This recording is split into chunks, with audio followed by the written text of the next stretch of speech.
경기 성남시 불정교와 순회교에서도 일부 침하 현상이 확인돼 보행로 통행이 양방향 모두 통제됐습니다. 보행로가 무너지며 사상자 2명이 발생한 정자교는 지난해 안전점검에서 양호 등급을 받았던 것으로 드러나 부실 점검 의혹이 제기됐습니다. 전국에서 유일하게 치러진 전북 전주을 국회의원 재선거에서 강성희 진보당 후보가 당선됐습니다. 진보당 소속 첫 국회의원이 된 강 당선인은 진보 민주 세력의 단결로 검찰 독재를 심판하겠다고 밝혔습니다. 타이완 총통과 미국 하원 의장이 미국에서 처음으로 공식 회동한 가운데 미국 정부는 중국이 이를 명분으로 대만 해협에서 긴장을 고조시켜서는 안 된다고 지적했습니다. 중국은 회동을 앞두고 타이완 주변에서 항공모함 훈련을 하는 등 경고성 무력 시위를 벌였습니다. 윤석열 대통령이 이달 말 미국 국빈 방문 때 미 상하원 합동연설에 나섭니다. 박근혜 전 대통령 이후 10년 만에 미 의회 연단에 서게 된 윤 대통령은 한미동맹 70주년의 의미와 함께 국가 간 연대를 강조할 전망입니다. 폴란드가 자국을 공식 방문한 젤렌스키 우크라이나 대통령에게 현재 보유 중인 미국이 전부를 지원할 수 있다고 밝혔습니다. 북대서양조약기구 나토 사무총장은 중국이 서방의 제재를 받는 러시아 경제를 지탱해주고 있다고 비판했습니다. 오늘도 전국이 흐린 가운데 경남에 5에서 20mm 등 산발적으로 약하게 비가 내릴 것으로 보입니다. 비와 함께 기온이 크게 떨어져 서울 아침 기온은 10도, 낮 기온은 12도로 평년보다 낮아 쌀쌀하겠습니다. 시청자 여러분 안녕하십니까? 4월 6일 목요일 굿모닝 YTN 2부 시작합니다. 경기 성남시 분당구의 지역 하천을 가로지르던 교량 일부가 갑자기 무너져 내렸습니다. 이 사고로 다리를 건너던 2명이 추락했는데 그중 1명은 결국 숨졌습니다. 강민경 기자가 현장을 다녀왔습니다. 교량의 인도 부분이 뚝 끊긴 채 아래로 힘없이 주저앉았습니다. 마치 칼로 잘라낸 듯한 단면으로는 철골 구조물이 훤히 드러나 보입니다. 경기도 성남시 분당구의 탄천을 가로지르는 이 정자교가 갑자기 무너져 내린 건 오전 9시 40분쯤입니다. 소방은 약 50m 정도 되는 이 다리의 인도가 손쓸 틈도 없이 한꺼번에 무너져 내린 것으로 추정하고 있습니다. 도로 쪽은 괜찮고 인도 쪽만 붕괴된 상태입니다. 포크레인 한 대가 고정 지지를 하고 나머지 포크레인으로 긁어가면서 지금 하고 있습니다. 갑작스러운 사고에 다리를 건너던 2명이 그대로 추락했습니다. 이 가운데 앞서가던 40대 여성이 숨졌고 20대 남성은 중상을 입고 병원에서 치료를 받고 있습니다. 분당 신도시가 조성되던 지난 1993년 만들어진 정자교는 번화가와 주거지, 수도권 전철 수인 분당선 정자역을 잇는 왕복 6차로 교량입니다.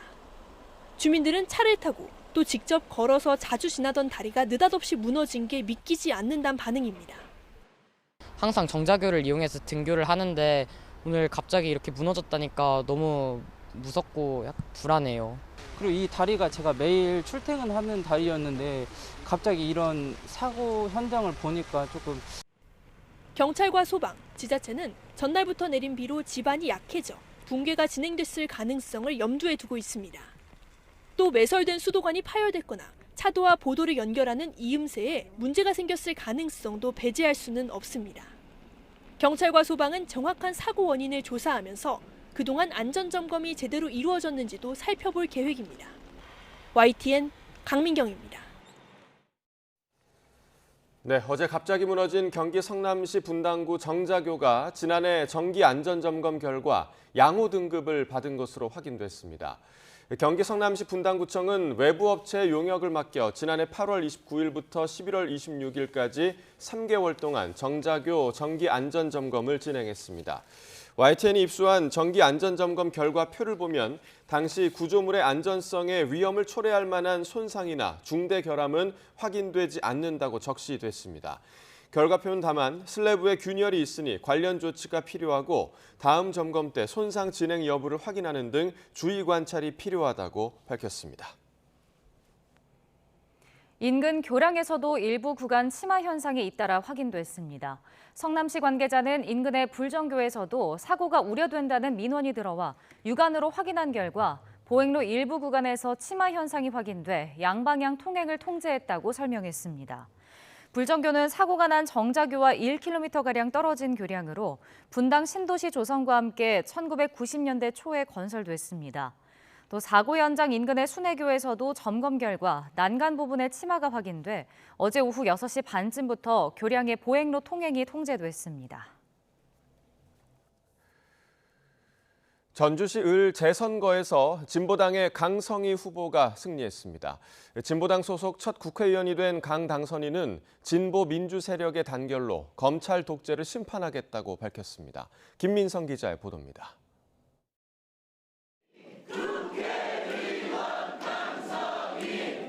강성희 진보당 후보가 이상직 전 의원의 당선 무효로 생긴 공석을 차지했습니다. 이번 승리로 진보당은 창당 이후 첫 국회의원을 배출하게 됐습니다. 강 후보는 현대자동차 전주공장에서 18년간 근무한 노조 간부 출신으로 진보당 대출금리 인하 운동본부장 등을 역임했습니다. 이번 선거는 누차 말씀드렸다시피 윤석열 정부 심판하는 선거입니다. 전주 시민들이 윤석열 정부 심판하라는 분명한 의지를 보여주신 선거라고 생각하고 강성희 후보의 당선 뒤에는 전국에서 몰려든 진보당 당원들이 있었습니다. 매주 수백 명, 많게는 1000명이 넘는 당원 자원봉사자들이 모여 번화가는 물론 아파트 단지, 천변 산책길 구석구석을 훑었습니다. 전주 지역의 철새 정치 그리고 윤석열 검찰 독재를 막을 수 있는 그러한 희망들을 심기 위한 전국의 당원들의 한마음 한뜻으로 오늘 이 자리에 함께하고 있습니다. 2014년 정당 해산 심판으로 사라진 통합진보당의 후신으로 평가받는 진보당. 강 후보의 승리로 호남에서 당의 새 고심점을 확보한 셈이 됐습니다. 그러나 민주당 후보 없이 20% 중반대 투표율에 그친 이번 선거를 호남 민심의 풍향계로 속단하긴 이르다는 시각도 있습니다. 더불민주당 전주는 그래도 더불인데 안 하니까 안 한다 소리가 많지. 저는 뿌듯하 버리다 나왔네. 그래도 또 한 투표 해야 돼서. 강 당선인에게는 내년 5월까지 1년 2개월의 임기가 생겼습니다. 이 짧은 시간을 어떻게 보내느냐에 따라 이번 승리가 일회성 돌풍에 그칠지 아니면 진보당이 전국에 뿌리를 내리는 계기가 될지가 갈릴 것으로 보입니다. YTN 김민성입니다. 울산시 교육감 보궐선거에서는 노옥희 전 교육감의 남편인 진보진영 천창수 후보가 당선됐습니다. 천 당선인은 15만 3천여 표를 얻어 득표율 61.94%로 38.05%를 기록한 보수진영의 김주홍 후보를 23%포인트 차이로 이겼습니다. 천 당선인은 오늘부터 바로 업무에 들어가 다음 지방선거인 2026년까지 교육감직을 수행합니다. 천 당선인은 울산 교육이 우리나라 공교육의 표준이 될 수 있도록 하겠다고 당선 소감을 밝혔습니다. 중국의 반발에도 불구하고 차이 잉원 타이완 총통이 케빈 메카시 미 하원 의장을 미국에서 만났습니다. 차이 총통과 메카시 의장은 현지 시각 5일 오전 미국 로스앤젤레스 인근 레이건 도서관에서 만났습니다. 미국 언론은 1979년 미국과 타이완이 단교한 이후 미국 땅에서 열린 두 나라 간 최고위급 회동이라고 전했습니다. 차이 총통은 지난달 29일부터 9박 10일 일정으로 미국을 경유하는 중앙아메리카 2개국 순방길에 올랐으며 메카시 의장과 회동은 귀국길에 이루어진 것입니다. 토니 블링컨 미 국무장관은 케빈 메카시 하원 의장과 차이 잉원 타이완 총통의 회동과 관련해 중국은 타이완 주변 현상 변경을 위해 긴장을 고조시키거나 행동을 취하는 명분으로 사용해선 안 된다고 말했습니다. 블링컨 장관은 벨기에 브뤼셀에서 열린 나토 외교장관 회의를 마친 뒤 기자회견에서 타이완 고위 인사의 미국 경유는 새로운 것이 아니고 차이 총통이나 전임자 모두 경유한 바 있다며 이같이 밝혔습니다. 또 타이완 총통이 미국을 경유할 때의 면담 역시 전례와 일치한다며 하나의 중국 정책을 포함해 타이완에 대한 미국의 접근은 매우 일관되며 변하지 않았다고 강조했습니다. 윤석열 대통령이 이달 말 미국 국빈 방문 때 미 의회에서 상하원 합동 연설에 나섭니다. 윤 대통령은 용산 대통령실에서 마이클 맥콜 하원 외교위원장을 포함한 미 상하원 의원들을 접견한 자리에서 상하원 합동 연설 초청 의사를 전달받았다고 이도훈 대변인이 밝혔습니다. 이에 윤 대통령은 한미동맹 70주년이라는 특별한 계기에 의사당 연단에 서서 역사적인 연설을 하게 돼 기쁘다며 흔쾌히 수락했다고 전했습니다. 폴란드가 우크라이나에 미국이 8대를 이미 보낸 데 이어 6대를 보내려고 하고 있고 향후 한국과 미국에서 대체 전투기가 오면 남은 미국기를 모두 보낼 수도 있다고 밝혔습니다. 전쟁이 시작된 이후 처음 폴란드를 방문한 볼로디미르 젤렌스키 우크라이나 대통령은 폴란드는 진정한 친구라며 그동안 이웃나라로서 전폭 지원한 데 대해 사의를 표했습니다. 안제이 두다 폴란드 대통령은 5일 바르샤바 대통령궁에서 젤렌스키 대통령과 정상회담을 한 뒤 가진 공동기자회견에서 우크라이나에 이미 미그 29기 8대를 전달했다고 밝혔습니다.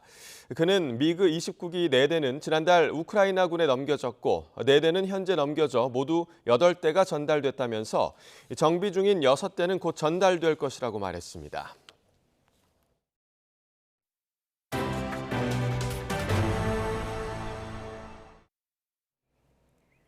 교육, 사회, 문화 분야 국회 대정부 질문에서 정부의 근로시간 개편안을 두고 여야가 다시 한번 충돌했습니다.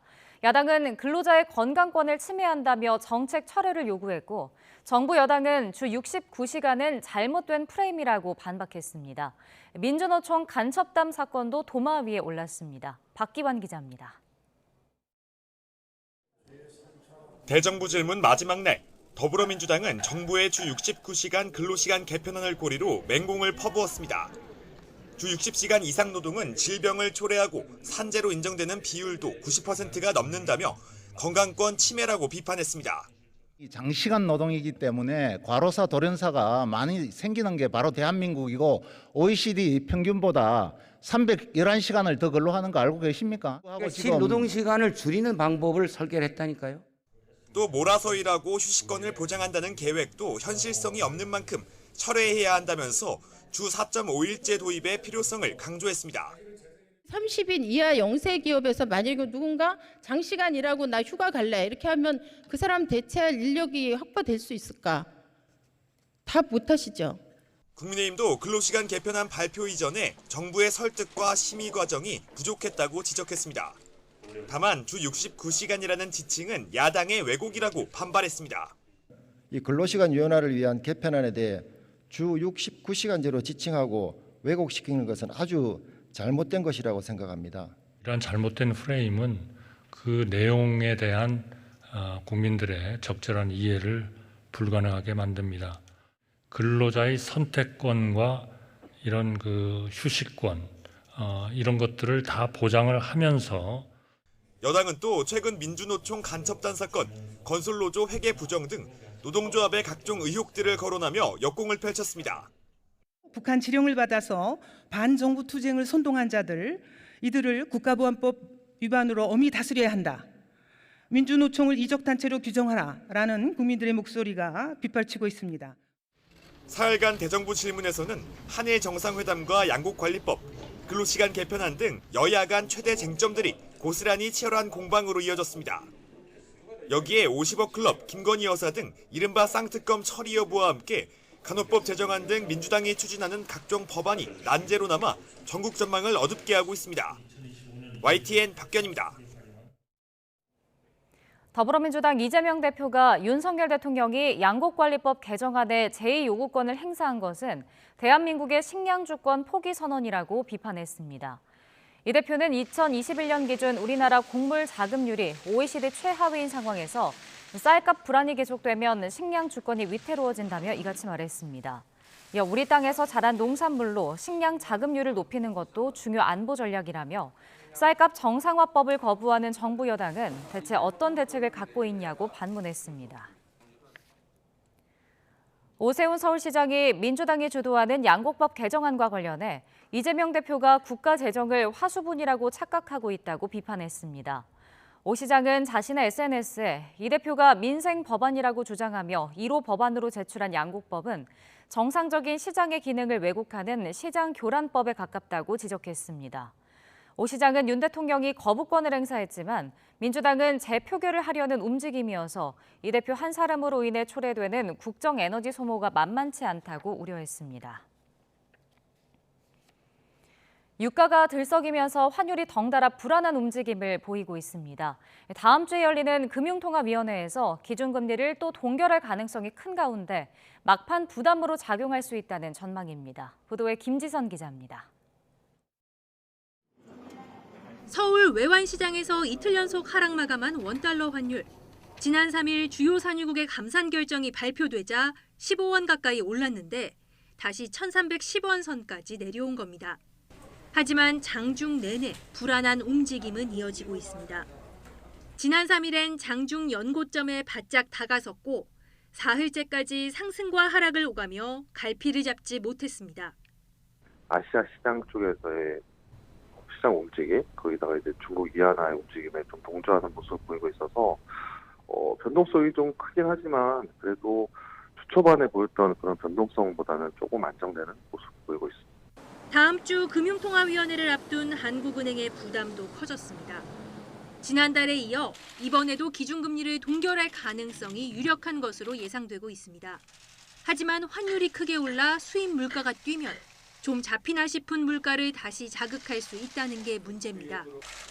기준금리 동결이 미국과의 금리 격차를 더욱 벌려놓으며 외국인 자금 유출의 불씨가 될 수도 있습니다. 실제로 지난 2월 금융통화위원회를 앞두고 환율이 심상치 않은 오름세를 보이자 한국은행은 여러 고려 요인 중 하나일 뿐이라고 선을 그었지만 환율에 대한 고려, 특히 환율이 저희들이 물가 경로에 주는 영향은 저희 고려사항 중에 중요한 고려사항 중에 하나입니다. 그러나 저희가 환율을 1,300원이든 1,400원이든 특정 수준의 의미를 두고 있지는 않음을 말씀드리겠습니다. 기준금리 동결 결정이 내려진 지 사흘 만에 25원 가까이 치솟기도 했습니다. 가뜩이나 주요 통화 대비 원화 약세가 두드러지는 가운데 금통일을 전후로 또다시 환율이 출렁일 경우 외환 당국이 관리에 나설 거란 전망이 나옵니다. YTN 김지선입니다. 미국과 중국의 지정학적 갈등으로 한국이 반도체 등 전략산업에서 해외 직접 투자를 유치할 수 있는 경쟁력이 취약해졌다고 국제통화기금 IMF가 평가했습니다. IMF는 글로벌 금융안정 보고서에서 미중 갈등으로 각 나라가 공급망을 자국으로 가져가는 리쇼어링에 나서면서 중국 등 아시아에 대한 해외 직접 투자가 줄어들었다고 분석했습니다. 특히 세계 경제가 미국과 중국 주도 블록으로 분열되면 세계 경제 성장이 2% 감소할 수 있다며 일본과 한국, 독일 등 중국과 경제 관계가 깊은 국가의 피해가 무시할 수준이 아닐 것으로 전망했습니다. 예상보다 길어지는 반도체 업황 부진에 올해 1분기 삼성전자와 SK하이닉스가 최악의 성적표를 받아들 거란 우려가 나옵니다. 반도체 부문은 수조 원대 적자가 확실시되고 있는데 인위적인 감산은 없다던 삼성전자도 깊은 고심에 빠졌습니다. 보도에 윤혜리 기자입니다. 삼성전자의 올해 1분기 잠정 실적이 내일 발표됩니다. 실적 버팀목이었던 메모리 반도체 업황 부진이 심해지면서 10여 년 만에 최악의 실적이 예상됩니다. 증권가에서는 삼성전자의 올해 1분기 영업이익 예상치를 지난해 말 6조 원에서 최근 1조 원까지 80% 넘는 급감으로 전망하고 있습니다. 반도체 부문 적자는 이미 피할 수 없는 상황으로 적자 폭은 수조 원대에 달할 걸로 보입니다. 최악에는 지난 2008년 4분기 이후 처음으로 분기 영업이익이 적자 전환될 수 있다는 우려마저 나옵니다. 반도체 부분에서는 분명히 깜짝 놀랄 만한 적자폭이 나올 가능성이 있는데 반도체 이외 나머지 부분도 최근에 시장 상황이 상당히 좀 안 좋아서 삼성전자 전체 영업이익이 적자가 나올 가능성도 배제를 할 수는 없다 이렇게 생각이 됩니다. 이번 달 말 실적 발표를 앞둔 SK하이닉스의 상황은 더 심각합니다. 이미 지난해 4분기 10년 만에 1조 7천억 원대 분기 영업 손실을 냈는데 올해 1분기 적자폭은 3조 원대까지 늘어날 걸로 예상됩니다. SK하이닉스는 설비 투자를 지난해 절반 수준으로 줄이고 감산을 통해 반도체 보릿고개 버티기에 돌입했습니다. 최근에는 운영 자금을 조달하기 위해 2조 원 규모의 해외 교환 사채를 발행하기도 했습니다. 경기 침체 분위기에 반도체 수요 회복이 예상보다 더뎌지는 가운데 인위적 감산은 없다던 삼성전자 기조에도 변화가 있을지 주목됩니다. YTN 윤혜리입니다. 근로시간 유연화와 관련해 현 정부는 노동자의 선택권을 강조하며 여전히 추진하겠다는 뜻을 밝히고 있습니다. 현재까지는 주 60시간 상한선이 언급된 상태인데 YTN 취재진이 확보한 노동부 공식 자료를 보면 현행 주 52시간 이상만 일해도 산업재해를 당할 위험성이 급증하는 것으로 확인됐습니다. 김철희 기자가 보도합니다. 지난달 주 69시간제로 불리는 노동시간 개편에 대한 반발이 커지자 윤석열 대통령이 직접 진화에 나섰습니다. 과도한 노동은 노동자들의 건강에 위험할 수 있다며 재검토를 지시한 겁니다. 주당 60시간 이상의 근무는 건강보호 차원에서 무리라고 하는 생각은 변함이 없습니다. 대통령실과 주무부처인 고용노동부 사이에서 혼선이 계속되다가 대통령이 주 60시간이라는 일종의 상한선을 제시한 셈입니다. 그렇다면 주 60시간까진 괜찮을까?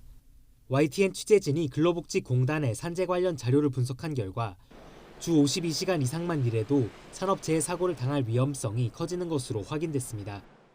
공단이 제출한 업무상 뇌심혈관 질병 현황 자료를 보면 주 52시간보다 적게 일한 경우 산재 승인율이 10%대에 머물렀지만 52시간이 넘어가면서부터는 70%대로 급증하더니 60시간을 초과하자 승인율이 90%대에 다다른 겁니다. 유족급여 승인율 자료를 봐도 주 52시간 이상 일한 그룹의 산재 승인율은 최대 81.2%, 주 60시간 이상 일한 그룹의 승인율은 최대 93.4%에 이르렀습니다. 주 52시간 이상 노동이 노동자에게 위험하다는 건 정부 역시 이미 알고 있었습니다. 고용노동부 고시를 보면 주 평균 노동시간이 60에서 64시간을 넘어가는 경우 업무와 질병 사이 연관성이 매우 강하다고 적혀있긴 하지만 바로 아랫줄에 주 평균 52시간만 넘어도 업무와 질병 사이 연관성이 증가한다고 돼 있는 겁니다.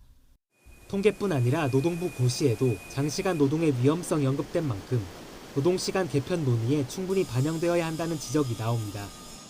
주 52시간 제도를 부정하기 위해서 자료를 취사 선택한 것이 아니냐 하는 그런 강한 의문을 가질 수밖에 없습니다. 근로시간 개편은 노동자 건강권을 중심에 두고 고민해야 될 그런 문제라고 생각하는데 나아가 어느 정도 노동시간이 노동자 건강에 구체적으로 어떤 영향을 미치는지 이와 관련한 연구와 조사가 제대로 이루어져야 한다는 목소리도 커지고 있습니다.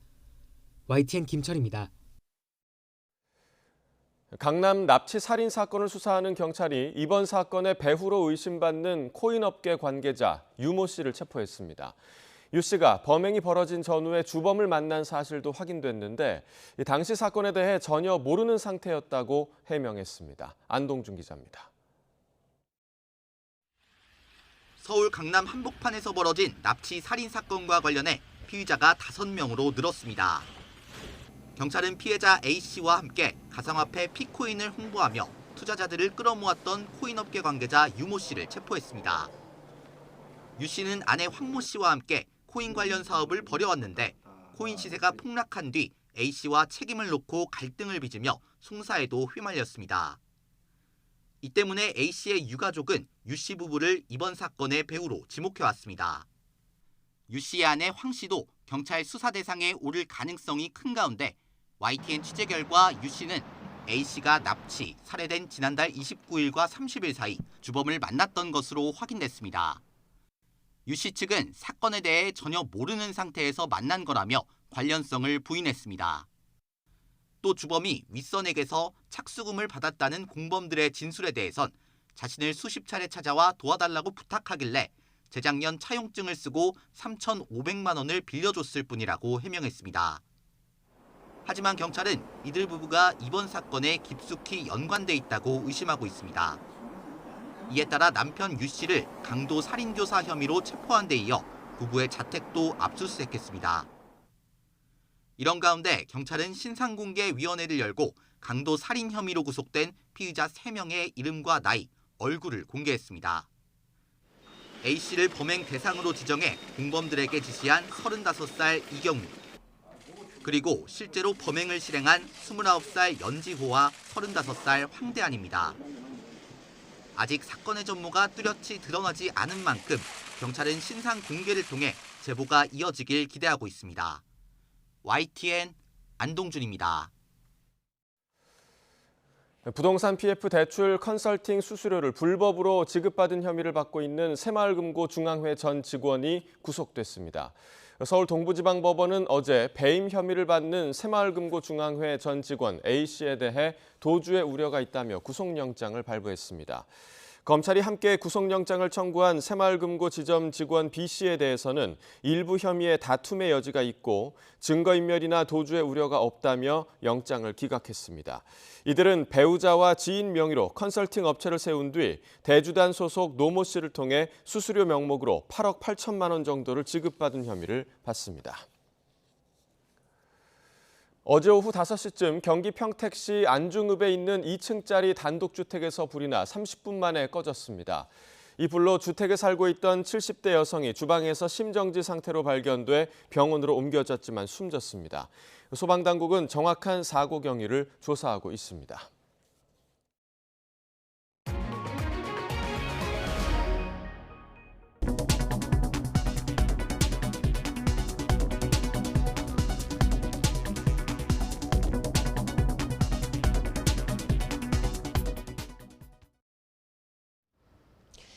한식인 오늘도 전국이 흐린 가운데 곳곳으로 봄비가 이어지겠습니다. 현재 서울에도 산발적인 비가 오락가락 내리고 있는데요. 비가 그친 뒤에는 찬 공기가 유입되면서 날이 부쩍 쌀쌀해지겠습니다. 지금은 서울 기온이 9.1도로 예년 기온을 웃돌고 있지만 한낮에는 12도 선까지 오른 데 그치면서 어제보다 3도, 예년보다 4도가량 낮겠고요. 그리고 다가오는 주말에는 서울 기온이 3도까지 떨어지는 등 기온 변화가 무척 심하겠습니다. 환절기 건강 관리에 각별히 신경 써주시기 바랍니다. 오늘도 전국 하늘은 대체로 흐리겠고요. 곳곳으로 봄비가 이어집니다. 비의 양은 5mm 미만으로 많지 않겠습니다. 다만 비가 내리며 대기 중에 수증기가 가득한 중부 서해안과 제주 산간에는 오전까지 짙은 안개가 끼는 곳이 있겠습니다. 오늘 아침 기온은 어제보다 2에서 6도가량 낮겠습니다. 현재 서울은 9.1도, 대전은 8.4도로 출발하고 있습니다. 낮에는 서울이 12도, 광주 13도, 부산은 17도까지 오른 데 그치면서 어제보다 2에서 5도가량 낮아 쌀쌀하겠습니다. 다가오는 주말까지 날은 대체로 맑겠고요. 기온은 점점 더 내려갈 전망입니다. 오늘 중서부 지방을 중심으로 대기질이 탁한 곳이 있겠습니다. 인천과 충남 지역은 종일, 서울 등 수도권과 그 밖의 중서부 그리고 제주도를 중심으로 오전 한때 일시적으로 대기질이 탁해질 수 있으니까요. 이들 지역에 계신 분들은 호흡기 관리에도 주의해 주시기 바랍니다. 지금까지 YTN 홍나실입니다.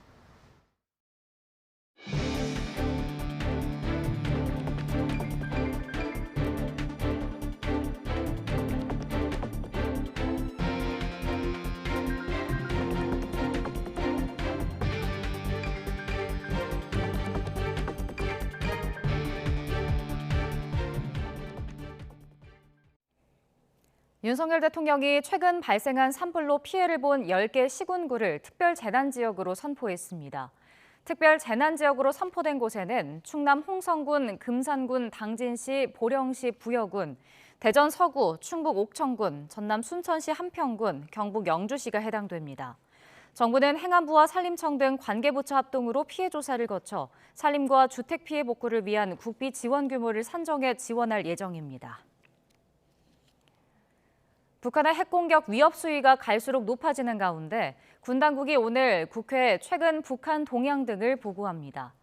이종석 국방부 장관 등이 참석하는 국방위 전체 회의에선 북한의 핵탄두 보유 현황과 우리 군의 대응 방안 등에 대한 의원들 질의와 군 당국의 답변이 오갈 것으로 보입니다. 이 밖에 일본 후쿠시마 원전 오염수 방출이 우리 해군 작전에 어떤 영향을 끼칠지 등 전국 현안을 놓고도 여야 공방이 예상됩니다. 더불어민주당 후쿠시마 오염수 해양 방출 저지 대응단 소속 의원들이 오늘부터 1박 3일 일정으로 일본을 방문합니다. 민주당 대응단은 오늘 오전에 출국해 후쿠시마 원전을 관리하는 도쿄전력 본사를 찾고 내일은 후쿠시마 현지에서 지방 의원과 원전 노동자들을 면담한 뒤 모레 새벽에 귀국할 예정입니다. 이들은 특히 내일 후쿠시마 원전 일대 오염 현장에서 일본의 원전 오염수 해양 방류를 규탄할 계획입니다. 올해 바다로 방류할 예정인 후쿠시마 원전 내 오염수 처리 과정을 검증 중인 국제원자력기구 IAEA가 중간 보고서를 통해 일본 당국의 방류 감시 체계는 신뢰할 만하다고 평가했습니다. IAEA는 다만 오염수 방류에 따른 영향을 다루는 방사선 환경 영향 평가와 관련해서는 방사성 물질 농도 측정 등에 사용하는 방법론 등에 대한 추가적인 설명이 필요하다는 의견을 냈습니다. IAEA는 현지 시각 5일 후쿠시마 제1원전 내 오염수의 처리 과정을 검증하기 위해 전문가들이 현장 조사를 벌인 내용을 토대로 작성된 4차 보고서를 공개했습니다. 앞으로 코로나19의 유행 정도를 파악할 때 생활하수를 활용하게 됩니다. 하수에서 검출된 바이러스 양을 분석하는 건데 코로나19 외에 다른 감염병도 감시할 수 있습니다. 보도에 김평정 기자입니다. 몸을 씻고 설거지하고 또 화장실에서 사용한 물은 모두 하수 처리장으로 모이게 됩니다. 이런 생활하수가 코로나19의 유행 상황을 파악하는 데 활용됩니다. 하수 처리장에서 물을 채취한 뒤 불순물을 거르고 농축하면 핵산이 추출됩니다. 그러면 하수에 섞인 바이러스의 양이 어느 정도인지 확인할 수 있습니다. 바이러스량의 변화를 추적하면 지역사회에서 유행이 증가하는지 감소하는지 알 수 있는 것입니다. 하수 기반 감시의 기법은 살아있는 바이러스뿐만이 아니라 이미 증식성이 없는 죽은 바이러스까지 모두 평가를 하는 방법이기 때문에 그 평가의 민감도는 상당히 높은 것으로 보고 있습니다. 미국에서는 대학교의 하수를 이용한 연구에서 85% 정도의 검사 민감도를 보여 코로나19 유행 감시에 적합하다는 결과가 나왔습니다. 세계보건기구에서 새로운 감염병 감시 기술로 권장할 만큼 신뢰성을 인정받았고 미국 등에서 이미 도입해 활용하고 있습니다. 또 코로나19뿐만 아니라 다른 바이러스도 감시할 수 있어 다양한 감염병의 유행을 미리 대비하는 데 도움이 될 것으로 보입니다. 정부는 코로나19를 대상으로 한 하수 기반 감시를 시작해 이달 안에 그 결과를 공개할 예정입니다. YTN 김평정입니다. 요즘 가성비 좋은 준중형이 자동차 시장에서 돌풍을 일으키고 있습니다. 동시에 한국의 고급차 시장도 급성장하면서 자동차 소비가 양극화하는 양상입니다. 보도에 이승윤 기자입니다. 가성비 끝판왕으로 주목받는 한국 GM의 트랙스. 사전 계약 나흘 만에 10,000대를 돌파하며 지난달 13,000여 대가 판매됐습니다. KG 모빌리티의 토레스도 6,000대 넘게 팔리며 준중형 돌풍을 주도하고 있습니다. 현대자동차 그룹의 정성 회장님도 저희 시장에 잠깐 방문해서 저하고 인사를 했는데 글로벌 시티 메이커가 아니기 때문에 곳곳에 떨어져 있는 낙순물을 줍겠습니다 하고 말씀드렸습니다. 이처럼 가성비가 강조되는 가운데서도 우리나라는 의외로 고급차 시장에서도 고성장하고 있습니다. 메르세데스 벤츠 코리아는 지난해 처음으로 매출 7조 원을 돌파하며 국내 진출 이후 최대 실적을 올렸습니다.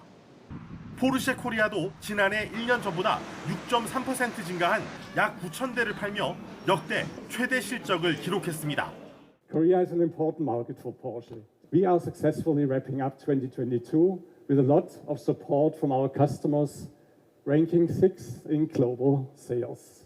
지난해 롤스로이스는 전 세계 판매 실적의 4%를 한국에서 올렸는데 젊은 고객층의 증가에 놀라 서울에 특별 지점을 내기로 했습니다. The average age of a Rolls-Royce was around 56. Now it's down to 42. And that is a substantial rejuvenation due to the fact that we have seen so many younger clients coming to the brand. 이런 고급차 판매 호조 흐름을 타고 이탈리아의 럭셔리카 브랜드 마세라티는 65대만 생산하는 컨버터블 슈퍼 스포츠카 중 5대를 한국에 배정했습니다. 우리나라에서 럭셔리 자동차가 잘 팔리는 이유는 무엇일까? 차가 내 조남이고 집이 내 성함이고 참 유감이고. 일단 집값 폭등으로 소비자들이 자신을 대변할 구매 가능한 고관여 제품이 집에서 자동차로 올라온 영향이 큽니다. 또 젊은 소비자들이 현재의 행복에 집중하는 욜로 라이프 스타일을 추구하는 것도 영향을 미친 것으로 풀이됩니다. YTN 이승윤입니다.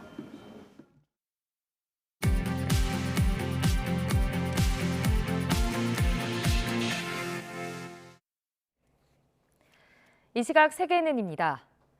스톨텐베르그 북대서양조약기구 나토 사무총장은 중국이 서방의 제재를 받는 러시아 경제를 지탱해주고 있다고 비판했습니다. 중국이 러시아에 살상무기를 지원할 경우 심각한 결과를 낳을 큰 실수가 될 것이라고도 경고했습니다. 김태현 기자의 보도입니다. 옌스 스톨텐베르그 나토 사무총장은 외교장관 회의 폐막 직후 가진 기자회견에서 중국을 겨냥했습니다. 중국에 대한 러시아의 의존도가 갈수록 높아지고 있으며 우크라이나 침공으로 제재를 받는 러시아의 경제를 중국이 지탱하고 있다고 비판했습니다. 러시아로서는 중국과의 교역이 그 어느 때보다 중요해졌다고 지적했습니다. 그는 중국이 러시아에 살상무기를 제공한다면 심각한 결과를 맞을 것이라는데 나토 회원국이 모두 동의했다고 강조했습니다. 살상무기 제공은 확인되지 않았지만 나토가 예의주시하고 있다고 덧붙였습니다.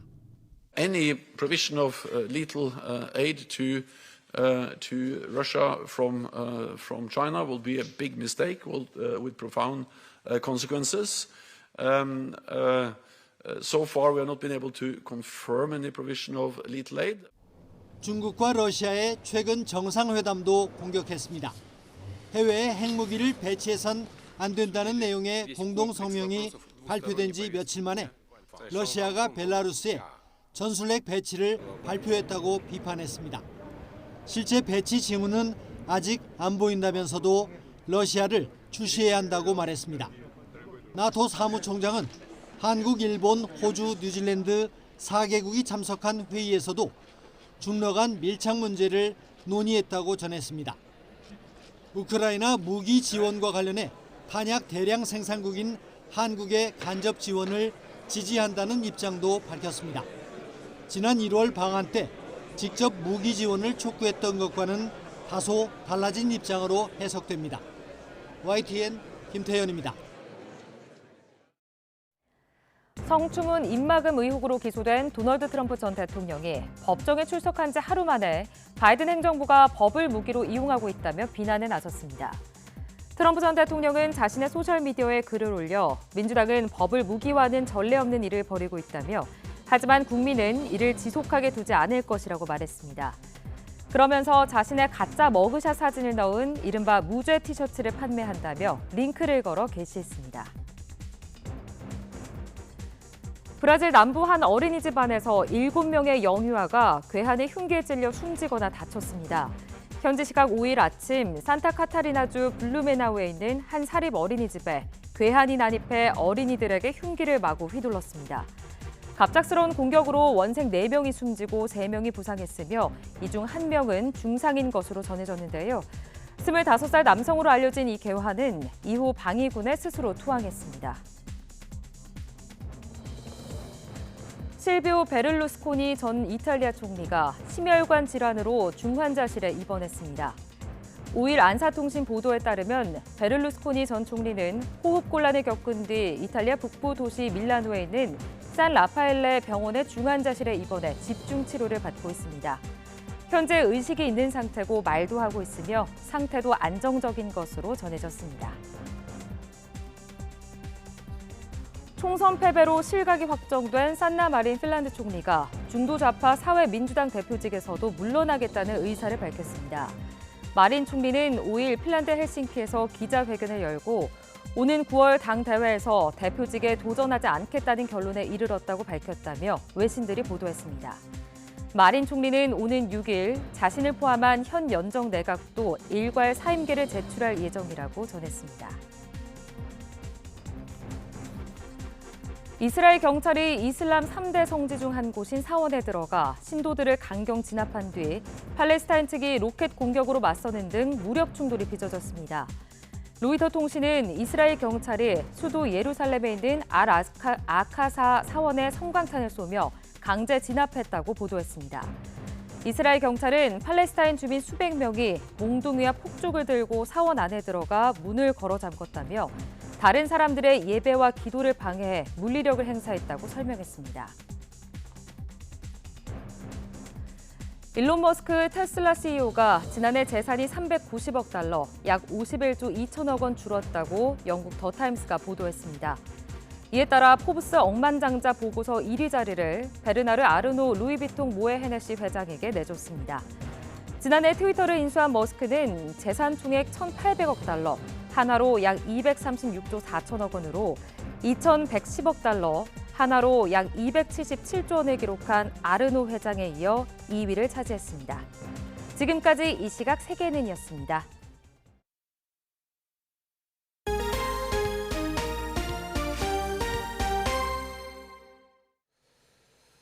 부산에서 현지 실사 중인 국제박람회기구 실사단이 박람회장 예정지인 북항을 둘러보고 부산이 준비하는 세계 박람회를 만났습니다. 시민사회단체를 만난 자리에서는 부산 시민이 보여준 뜨거운 열기가 유치를 바라는 진심인지도 물었습니다. 김종호 기자가 보도합니다.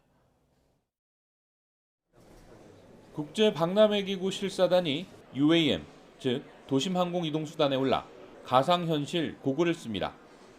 2030 세계박람회 모습을 예상한 혼합현실 공간 속을 날며 부산항 대교와 북항 일대를 둘러봅니다. 공항과 국제여객 터미널, 고속철도역과 도시철도 등 다양한 교통수단에 더해 미래형 교통체계까지 박람회장과 연결하겠다는 계획을 직접 체험하고 설명을 들었습니다. I think this could be one of our solutions for better and sustainable life through our technologies. 부산 현지 실사 이틀째에서는 왜 부산이 박람회를 유치해야 하고 실제 박람회 준비는 어떻게 할 건지에 초점을 맞춘 프레젠테이션이 진행됐습니다. 세부적으로는 박람회장과 각 전시관을 어떻게 조성하고 방문객이 어떤 교통수단으로 접근하며 수요를 어떻게 예측해 그에 맞는 숙박시설을 갖출 건지에 대한 내용 등입니다. 부산이 세계박람회를 유치한다면 박람회장은 북항 일대 343만 제곱미터 육지와 바다입니다. 부산 세계박람회 예상 방문객 수는 3,480만 명입니다. 정부와 부산시는 이 수와 연계해서 박람회장과 재원, 교통, 숙박 등 박람회 전반 계획을 수립했습니다. 실사단은 점심시간을 이용해 부산 지역 시민단체를 만났습니다. 엑스포 유치에 대한 뜨거운 시민 열기가 자발적인지를 물었습니다. 9 years ago, our signature collecting campaign garnered the support of 1.39 million individuals, making it a citizen-driven initiative. 저녁에는 실사단이 매년 가을 부산국제영화제가 열리는 영화의 전당에 초대됐습니다. K컬처 나이트라는 무대로 구성한 우리 문화를 만나는 자리였습니다. YTN 김종호입니다. 순천만 국제정원 박람회장에는 테마정원만 무려 21곳이 들어서 있습니다. 각각의 주제를 담아서 관광객에게 색다르고 풍성한 볼거리를 선사하고 있습니다. 나현호 기자입니다. 순천만 국제정원 박람회장에 들어서자마자 한눈에 들어오는 커다란 언덕과 호수. 전남 순천 시가지를 가로지르는 동천과 도심을 둘러싼 산을 그대로 정원에 담았습니다. 언덕마다 나선형으로 완만하게 난 길을 따라 산책하다 보면 어느새 정상입니다. 일단 하얀색 부분이 길로 잘 표현이 되어 있어서 산책하기는 되게 좋았고요. 중간중간에도 볼 수 있는 포인트가 많이 있어서 괜찮았던 것 같아요. 크고 작은 암석이 어우러져 자연의 강력한 힘을 느끼게 하는 바위정원. 600년 된 팽나무와 수풀이 한데 어우러져 운치 있는 경관을 연출합니다. 이런 정원을 내가 본 기억이 없어요. 이렇게 크게 바위로 해놓은 게 없는 것 같고 아주 멋있고요. 아기자기하고 조밀하고 아주 배치를 잘 해놓은 것 같아요. 아이들이 신나게 뛰노는 키즈 가든과 꿈틀 놀이터, 왕버들 사이로 흐르는 시냇물이 일품인 개울길 광장까지 모두 박람회를 대표하는 테마 정원입니다. 순천만 국제정원 박람회장에는 21개에 달하는 테마 정원이 조성돼 볼거리를 더욱 풍성하게 하고 있습니다. 테마 정원마다 각각의 주제가 담겨 색다른 경험을 할 수 있는 게 특징입니다. 남녀노소 할 것 없이 박람회장을 즐길 수 있는 이유이기도 합니다. 각 공간에서 주는 매력들이 다 다르거든요. 아이들이 좋아하는 공간이 있을 수 있고 어른들이 좋아하는 공간이 있을 수 있고 노인들이 좋아하는 공간이 있을 수가 있는데 그러면서 거기서 쉼을 얻고 개막 이틀 동안에만 26만 명이 넘게 방문할 정도로 춘천만 국제정원 박람회장이 높은 인기를 끌었던 데는 모든 세대를 아우르는 섬세한 배려가 숨어 있었습니다. YTN 나인호입니다. 한국형 나사인 우주항공청 설립이 난항을 겪을 전망입니다. 우주항공청 설립 특별법이 국무회의를 통과했지만 야당은 우주전략본부 설치를 골자로 하는 대체 법안을 발의했습니다. 이성규 기자입니다. 대통령 공약 사항이었던 우주항공청 신설. 나사를 모델로 한 우주항공청을 설립해서 정책적으로 뒷받침할 것입니다. 우주항공청 설립을 위한 특별법이 4일 국무회의에서 의결돼 이제 국회 통과만 남았습니다. 법안의 골자는 우주항공청을 과학기술정보통신부 산하 외청으로 두고 청장은 차관급 대우를 하며 전문 인력 영입을 위해 연봉 상한을 없앤다는 겁니다. 과기정통부는 앞서 지난달 21일 우주항공청 설립 관련 설문조사 결과 국민의 79%가 설립에 찬성한다며 연내 개청 목표를 재차 확인했습니다. 최고의 인재 확보와 창의적 연구 환경을 조성하기 위한 제도와 장치들을 우주항공청 설치 및 운영에 관한 특별법과 하위 법령에 정교하게 마련하도록 하겠습니다. 하지만 국무회의 의결 하루 뒤 야당은 우주전략본부 신설을 골자로 하는 대체 법안을 발의했습니다. 국방부와 산업통상자원부 등 여러 부처를 총괄 조정하기 위해선 총리가 아닌 대통령을 위원장으로 하는 국가우주위원회 산하에 우주전략본부를 신설하고 본부장의 장관급 대우를 하자는 겁니다. 정책 조정 역량은 불분명하고 기능과 역할은 모호하고 항공 분야와의 관계도 논란인데 정부는 하위 법령에서 정리하겠다는 말만 앵무새같이 반복하고 있습니다. 정부는 우주항공청의 위치를 경남 사천으로 지정했는데 대전 지역 과학계를 중심으로 그동안 반발이 거셌습니다. 당정은 우주항공청 특별법의 조속한 국회 처리를 기대하고 있지만 첫 단계부터 진통이 만만치 않은 모양새입니다. YTN 사이언스 이성규입니다. 네 번째 임기를 시작한 강수진 국립발레단장이 100년을 위한 계획을 서두르지 않고 준비하겠다는 계획을 밝혔습니다. 강 단장은 어제 서울 서초구 국립예술단체 공연연습장에서 연 기자간담회에서 국립발레단이 멈추지 않고 지속적으로 성장해 갈 수 있도록 하겠다며 이같이 밝혔습니다. 강 단장은 세 번째 임기 뒤 자리에서 물러나 독일로 돌아가겠다는 의사를 표시했지만 발레단에 대한 애정과 사랑이 많아 다시 한번 힘을 내기로 했다고 설명했습니다. 엠넷이 오디션 프로그램 순위 조작으로 실형을 산 안준영 PD를 재입사시킨 것에 대해 비판이 일자 잘못된 판단이었다며 사과했습니다. 엠넷은 안준영 PD 재입사와 관련해 잘못을 만회할 기회를 주고자 한 결정은 사회 공정에 대한 눈높이에 부합하지 못했다며 죄송하다고 밝혔습니다. 엠넷은 하지만 이미 재입사가 결정된 안 PD에 대한 해고 조치 등은 발표하지 않았습니다. 현재 안 PD는 업무 배정은 받지 않은 상태입니다. 최근 환경 친화적 제품과 서비스에 대한 소비자의 관심이 커지고 있지만 호텔의 친환경 서비스에 대한 만족도는 낮고 친환경 인증 제도를 확대할 필요가 있다는 한국소비자원의 지적이 나왔습니다. 소비자원이 관광 호텔 이용자 500명을 설문조사한 결과 81%가 친환경 호텔 서비스 인증제가 있는지 몰랐고 호텔 친환경 서비스 이용자의 65%가 서비스가 불만족스럽다고 답했습니다. 친환경 인증을 받은 호텔 10곳을 조사한 결과 7곳은 LED 램프를 쓰고 욕실용품을 다회용기에 제공했으며 9곳은 객실 내 수건과 침대 시트를 소비자가 요구할 때만 교체해 물을 절약했습니다. 우리나라의 국토 녹화 사업은 1973년에 시작돼 50주년을 맞았습니다. 풀뿌리조차 자라지 않았던 민둥산을 울창한 숲으로 바꾼 과정과 결과를 영상으로 함께 만나보시죠. 김진도 기자입니다. 일제의 산림자원 수탈과 6.25 전쟁으로 초토화된 산림. 국토산림 670만 헥타르의 3분의 1이 민둥산으로 변했고 여의도 면적의 2,400배에 달하는 70만 헥타르는 황폐화가 심각했습니다. 그 가운데 하나가 포항 영일만 지역입니다. 국제 항공 노선의 관문이라 하늘에서 한국을 내려다보는 외국인에게 좋지 않은 첫인상을 심어줄 수밖에 없었습니다. 1973년 지산 녹화 10년 계획이 시작되면서 4,580헥타르 영일만에 대한 황폐 살림의 규모 측량이 시작됐습니다. 지리적 여건에 맞게 복구 설계도를 작성하는 등 체계적인 녹화가 이뤄졌습니다. 별명과 비슷하게 정말 그 불도저처럼 그 모든 것들 전혀 없는 그런 황무지에서 그 국토를 푸르게 녹화한 그런 리더십을 강력하게 발휘한 중장비를 투입할 수 없는 산사면을 사람 손으로 정리하고 토사가 흘러내리지 않도록 계단을 조성했습니다. 퇴비를 만들어 나무 묘목을 심고 1년에 한 번씩 겉모기를 정해 나무가 잘 자라는지 확인했습니다. 50년이 지난 지금 포항 영일만은 세계에 자랑할 만한 녹색 산림으로 변했습니다. 아름드리가 간격을 맞춰 줄지어 자랐고 첫 모래 방지 사업을 기념하는 공원도 조성됐습니다.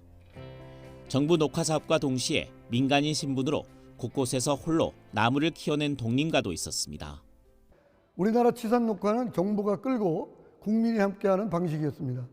이번에 명예전당에 오르신 고 진재랑 모범 독립가께서는 전라남도 무등산 일대의 임야 667헥타에서 나무를 심고 가꾸신 대형 산불로 일부 숲이 소실됐지만 우리 산림은 이렇게 건강합니다. 지난 50년 동안 숲을 잘 가꿨다면 이제는 잘 지켜낼 방법을 고민하고 또 그 혜택을 더 많은 국민이 누리도록 해야 합니다. YTN 김윤우입니다. 한식은 오늘도 곳곳으로 봄비가 이어지겠습니다. 비가 그친 뒤에는 찬 공기가 유입되며 날이 부쩍 쌀쌀해지겠는데요. 현재 서울 기온은 9.1도로 예년보다 3도가량 높지만 낮에는 12도 선까지 오른 데 그치며 어제보다 3도, 예년보다는 4도가량 낮겠고요. 토요일인 모레는 서울 아침 기온이 3도까지 떨어지는 등 기온 변화가 무척 심하겠습니다. 체온 조절 잘 해주시기 바랍니다. 오늘 하늘은 대체로 흐리겠고 곳곳으로 약한 비가 이어집니다. 비의 양은 5mm 미만으로 많지 않겠습니다. 다만 비가 내리며 대기 중에 수증기가 가득한 중부 서해안과 제주 산간에는 짙은 안개가 끼는 곳이 있겠고요. 중서부 지방은 중국발 스모그의 영향으로 대기질이 탁한 곳이 있겠습니다. 오늘 아침 기온은 어제보다 2에서 6도가량 낮겠습니다. 현재 서울은 9.1도, 대전은 8.4도로 출발하고 있고요. 낮 기온은 서울 12도, 광주 13도, 부산 17도까지 오른 데 그치며 어제보다 2에서 5도가량 낮겠습니다. 다가오는 주말까지 하늘은 대체로 맑겠지만 기온이 내림세를 보이겠습니다. 날씨였습니다. 굿모닝 YTN 2부 마칩니다. 잠시 후 6시 50분 3부에서 뵙겠습니다.